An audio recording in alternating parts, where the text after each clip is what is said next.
Winter weather advisory in effect from 7 a.m. this morning to 1 a.m. EST Saturday. What? Snow and blowing snow expected. Total snow accumulations between 2 and 4 inches, with locally higher amounts possible in the higher terrain of the snow belt. Winds gusting as high as 45 miles per hour this evening and tonight. Where? Portions of north central and northeast Ohio. When? From 7 a.m. this morning to 1 a.m. EST Saturday. Impacts. Plan on slippery road conditions.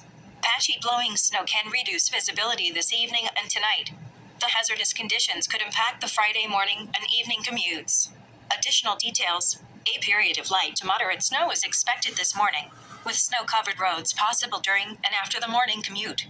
After a few hours of dry weather this afternoon, snow showers and squalls, wind gusts up to 45 miles per hour, and falling temperatures will lead to blowing and drifting snow and hazardous road conditions this evening. Slow down and use caution while traveling.